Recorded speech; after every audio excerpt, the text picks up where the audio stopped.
وَلَمَنِ انتَصَرَ بَعْدَ ظُلْمِهِ، اور جو شخص بدلہ لے، انتقام لے اس کے بعد کہ اس پر ظلم کیا گیا، فَأُولَٰئِکَ مَا عَلَيْهِم مِّن سَبِيلٍ، تو اس پر کوئی الزام نہیں ہے۔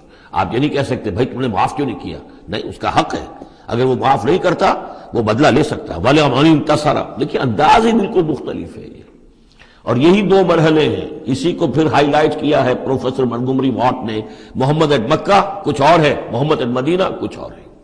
وہاں صورت یہ تھی کہ کفو ایدیکم، اپنے ہاتھ بندھے رکھو، نغمہ ہے بلبل شوریدہ تیرا خام ابھی، اپنے سینے میں اسے اور ذرا تھام ابھی، ایک وقت آئے گا تمہیں اجازت دی جائے گی، تم اپنے پورا انتقام لینا ان سے۔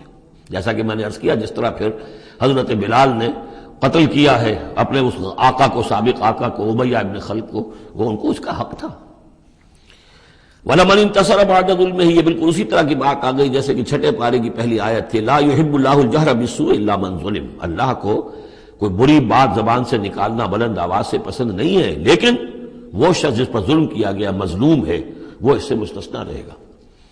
وَلَمَنِ انتَصَرَ بَعْدَ ظُلْمِهِ، جو بدلہ لیتا ہے، انتقام لیتا ہے جبکہ اس کے اوپر ظلم کیا گیا، فَأُولَٰئِکَ مَا عَلَيْهِم مِّن سَبِيلٍ، اس پر کوئی ملامت نہیں ہے، کوئی الزام نہیں۔